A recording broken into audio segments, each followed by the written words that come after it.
ઉપરવાસમાં સતત વરસાદ વરસી રહ્યો છે, જેના લીધે આજે વાત કરીએ કોઝવેની તો છેલ્લા 2 દિવસથી કોઝવે તમે જોઈ શકો છો દ્રશ્યોમાં ઓવરફ્લો થતો જોવા મળી રહ્યો છે।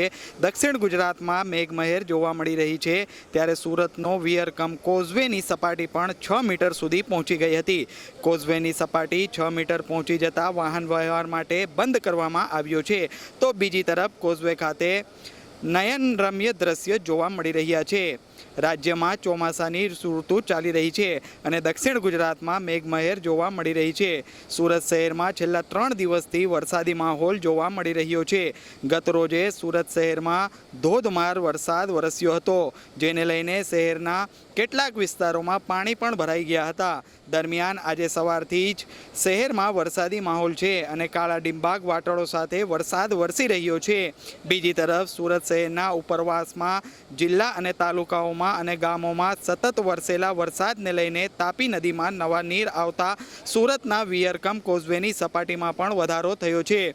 કોઝવેની સપાટીની વાત કરીએ તો ગત વર્ષે જૂન મહિનાની શરૂઆતમાં જ ઓવરફ્લો થયો હતો। આ વખતે વરસાદ વિલંબથી શરૂ થતાં જુલાઈ મહિનાની શરૂઆતમાં જ કોઝવે પ્રથમ વખત ઓવરફ્લો થયો છે। સુરતમાં કોઝવેમાં ભયજનક સપાટી 6 મીટર છે।